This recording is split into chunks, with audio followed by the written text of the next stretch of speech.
I'm so excited that I decided to read it. It took me a long time. My book club actually read it. And I'm probably the last one to have finished, but that's okay. And it was just such a good book to like learn about our breath. I learned so much from it. So that part one, way back when, I can't remember what episode it was, but way back when I first started reading the book, I was obsessed. Still am, because the book was phenomenal. And I'm working on trying to see if James Nestor will come on the podcast and share more with us. But I just loved learning and still do love learning about the breath. And that for me, I feel like is an ongoing, constantly evolving process. I'm constantly learning new things. So I'm excited to continue that, but with this book, I really wanted to, in this part two, and this is going to be the final part to chatting about this book, because I know I said I could potentially do like 2 or 3 parts. This is going to be part 2 and the final part of talking about this book. In this episode, I want to share with you really my 5 biggest takeaways from the book. And then I'm also going to leave you with a resource. I can't speak. I'm just so excited. When I get excited, I speak really fast and then my words don't come out the way that I want them to. But I'm giving you 5 of my like takeaways. These are actually part of the last chapter 2, where he kind of wraps up and summarizes everything. And so I encourage you to read this book. It is jam-packed with information. That's why it took me so long, because it's not a book where you can just sit down and like whip through the pages. You have to, like, at least for me, I had to read a little bit and then process and then go back at it again. So it's not one where like you can't be reading it while you're getting ready to go to bed, because your mind's trying to wind down, right? And you're gonna, consequently not get the information that you want from it, because you're not going to be retaining it the way that you should. So it's definitely one that you need to be like all eyes open, wide awake, like all the things, because it's so good, so jam-packed with information. And I love the subtitle, The New Science of a Lost Art, because it really is. This book really reminds us the importance of our breath and how it truly impacts our entire body. So without further ado, we're going to dive into my 5 takeaways. And then I will have a really cool website that has one of my favorite breaths from the book that you can click on. It's a direct link to. It'll be in the show notes. You can click on that and you can check out this specific type of breath, which has so many great benefits. So I'll share with you the benefits of it at the end. But this is also in the book too. So if you read the book, in the appendix, there all the breaths that he talks about, all the different types of breathing exercises you can do, he talks about and gives resources for. So it's an incredible book. I really, honestly, I'm contemplating getting an actual copy so that I can go back and highlight things, because my current copy that I'm holding up here is, you can tell it's from the library. So yeah. So anywho, here we go. Let's do this. All right. So first one, you're going to love this. This is going to make me crack up. The first one is shut your mouth, girlfriend. Because our mouth is not designed to breathe in raw air 24/7. It's just not. And I know me, like before reading this book, I used to breathe a lot of times through my mouth, even during the day, but definitely at night. And I chatted with my dad about this. By the way, my dad is going to read this book. I told him, I'm like, you definitely need to read this. So I'm returning it to the library, and then he's going to put in a request for it. So that way he and I can chat about it after he's done reading. But I digress. So my dad also has this problem too, of like breathing through his mouth as opposed to his nose. And it's a common thing, right? Like chatting with my friends who read this book with me, like a lot of our husbands breathe through their mouth, which consequently then a lot of them have snoring issues, right? Jeremy sometimes has snoring issues too. It's not always because of that, but definitely can contribute to it. So it is important for us to breathe through our nose, because our mouth is not equipped, well, one of many reasons, but our mouth is not equipped to process, foreign invaders, right? To process the bacteria and sometimes even the viruses that come through our nose and our mouth. And our nose has a lot of these little follicles that allow things to be filtered, and our mouth does not. So by breathing through our mouth, we are breathing in more harmful things that our mouth specifically can't process the way that our nose can. That's just one of many reasons why, right? So one of the things that was suggested in the book, and I believe I probably mentioned it in the first part of this book that I shared in an earlier episode, was wearing mouth tape. They sell all different kinds of mouth tape. I think the most popular one is the one that's like shaped like lips. That you literally just put it over your lips at night, and helps you just to keep your mouth closed while you're sleeping. So that's one. That's number one. Number two is breathing through your nose, right? So that is kind of goes hand in hand with what I just said. So keep your mouth shut. And then two, breathe through your nose, because like I just said, it helps you when you're breathing through your nose, it's going to help filter out some of those harmful, the toxins, the bacteria, some of the viruses that we are constantly inundated with, just being out in nature, right? But just being out, just being human, right? Breathing in air that comes from all over the place. So breathing through your mouth actually increases your blood pressure and your heart rate, which those are things we don't want to do if we can help it, because it just doesn't help our body to overall process and function effectively. It actually, breathing through your mouth can elongate the face, and it narrows the jaw, which is why when you think of, having dental work and, having braces and things. Well, why do we have braces? Because our teeth are not straight. Well, why are our teeth not straight? Because our jaws have become narrower over time, and it's then crowded our teeth and pushed, our teeth to become all jumbled, which means that we then have to have braces, right? And we'll get to this, but way back when first humans were around, that was not the case. It's because they were not breathing through their mouth. So that would be number two, is breathing through your nose. Okay. It's going to help just overall your body to process air more effectively, and just helps the body to function all the better. Number three is exhale longer. This is probably one that maybe you didn't see coming, but exhaling longer allows us to operate more efficiently.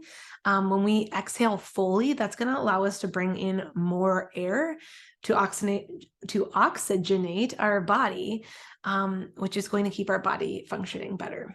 And so, who doesn't want that, right? The fourth one is chewing harder foods. So this is really interesting to me, for many reasons. First off, the reason, why he suggests in the book to chew harder foods is because we have, as a society, gravitated more towards the softer foods, but also processed foods are typically softer, right?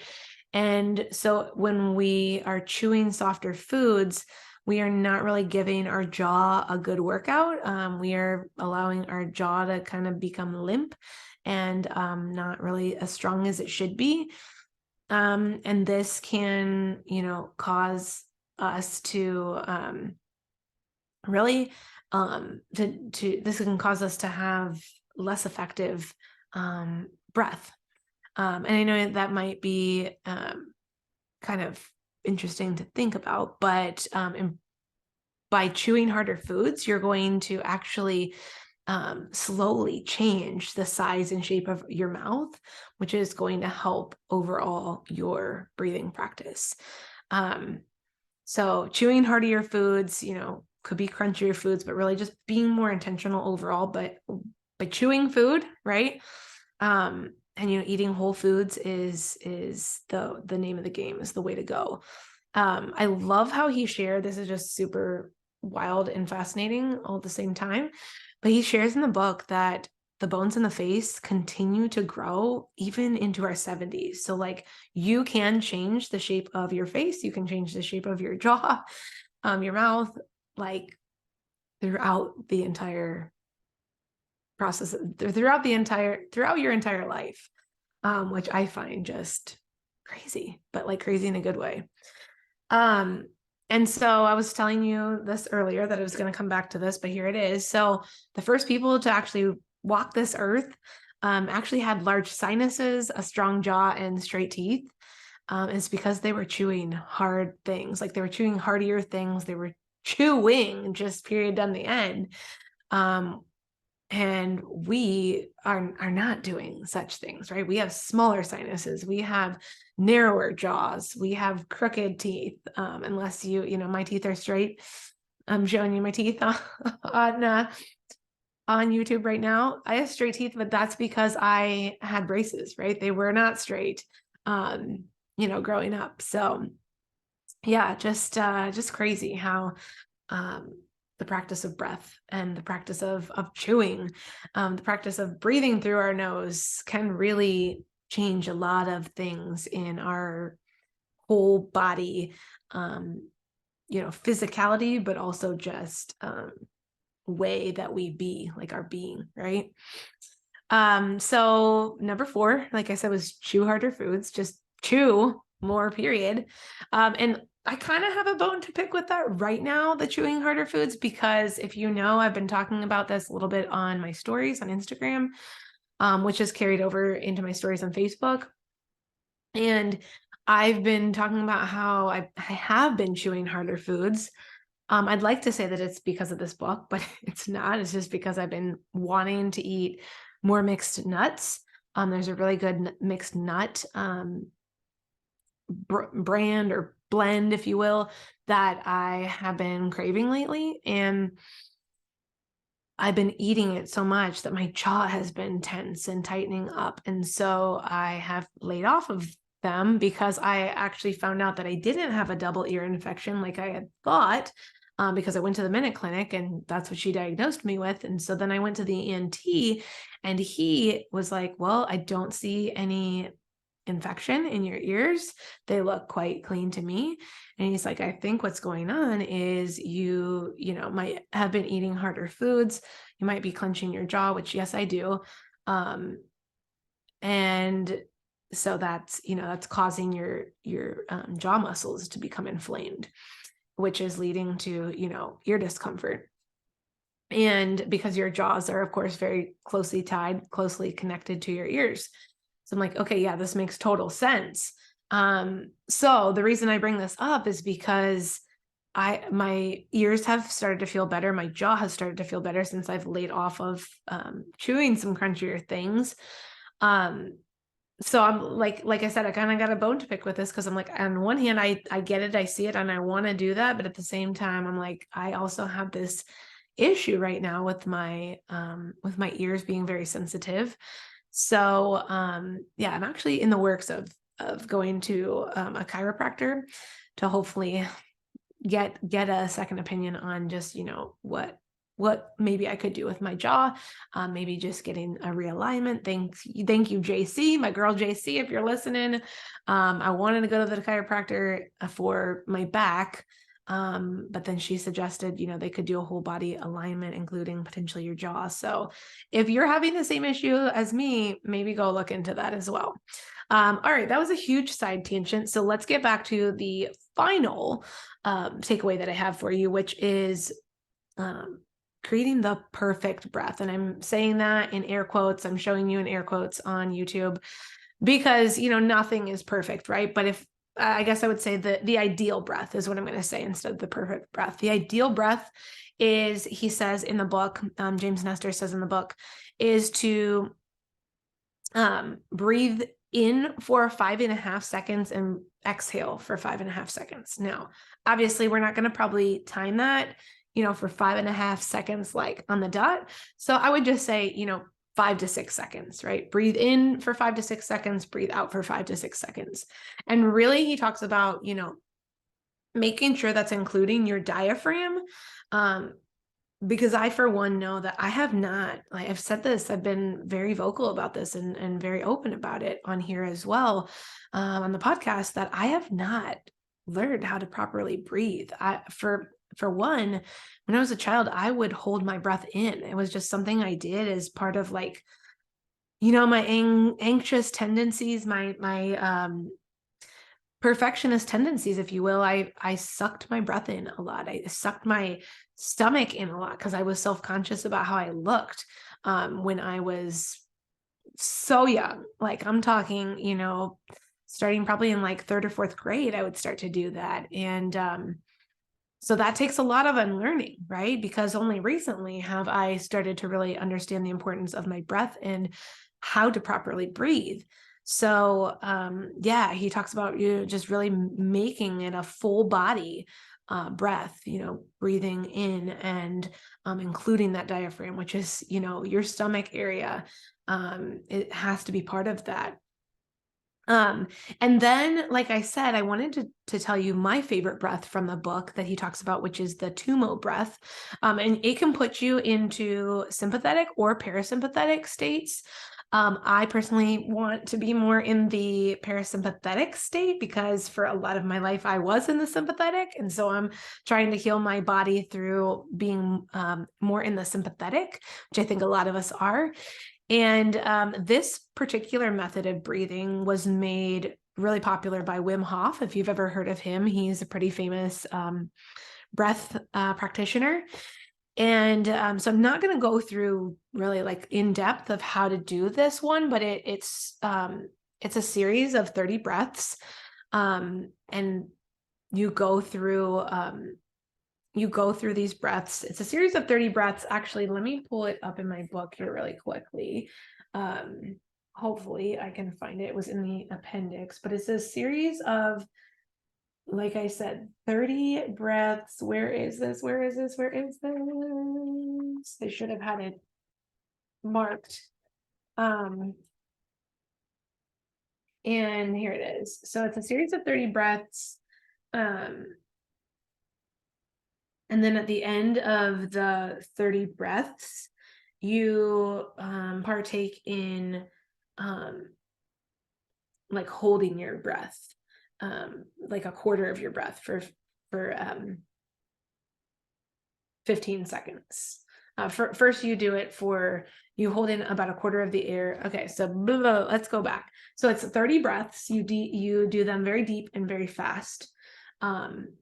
Into the pit of your stomach and let it back out. And then after the 30 breaths, you exhale into the natural conclusion, he says, and you leave about a quarter of the air in your lungs and hold that breath for as long as possible.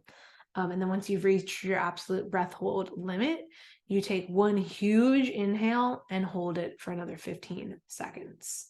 And then you can repeat that process 3 times, he says. So I have linked in the show notes for you the resource he suggests, which walks you through it. It's a guided meditation, if you will, of the breath, using this Tumo breath that I really like.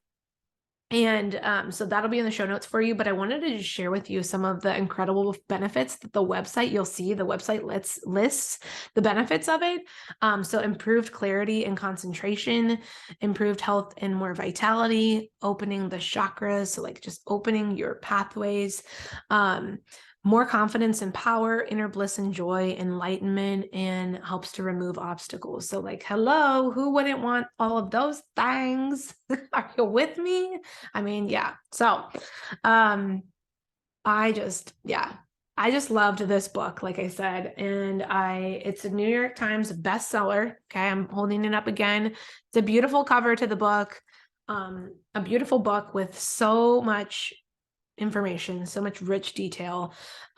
James Nestor went through his own experiences and shares them with you. I love it. So I would highly suggest you get a copy of it, get your hands on it. Like I said, I'm working on having him on the podcast. Fingers crossed, so stay tuned. And then before I let you go, I just want to remind you how incredibly blessed I am for you to be on this journey of health and wellness with me, I revealed this weekend that I am going to be hosting my first ever event next year. It's most likely going to be 12 to 13 months from now. So I'm just putting it out there, but it is going to be a health and wellness event like you've never seen before. And I really want it to be an event where, I showcase speakers who are just like you and me, right? Who potentially have a 9 to 5, who, if they don't, they're an entrepreneur in the beginning stages of their business, or, just having started out. And I think it's important to showcase women like that, because so often you go to events, at least I do, and the women are light years ahead of you, right? The women are 10 bajillion steps down the road, and it's hard to connect with them. Likewise, there are women who are not doing all the things that we are doing, right? Like maybe they quit their job and they're going all in to their business, and awesome. Like that's incredible, right? But I want to show that health and wellness is important, and you can have good health, good vitality while holding a 9 to 5, while having a side business, while doing a podcast, while having other things going on that light you up. Because I've never seen that done. I've never seen it done. So I hope that gives you chills and goosebumps and all the feels, because buckle up. This is going to be a wild flippin' ride. I'm so damn excited for this. So stay tuned, because I just can't wait to give you more details on this. And make sure you are in the podcast Facebook community, because I am going live this week in the podcast Facebook community, talking more about what I envision for this event. And there's just also so many things going on in the podcast Facebook community. We just had an incredible Beam session with our girl, Laura, who was on the podcast last week. And I recorded that. So if you didn't get to catch it live, definitely go take advantage of that, because it's in there for you. We got the weekly Wellness Wednesday chats. We did a book club last month. Every week I do a dance infused workout session that's live that you can join me on Sundays. And once I'm out of school, I'll be doing that twice a week. So, and there's just so much more to come, but I want women to be able to connect in that community. I want you to find other like-minded women who get it, who understand what you're going through, but who also, like you, want to learn more about how you can optimize your health and wellness. So super freaking pumped.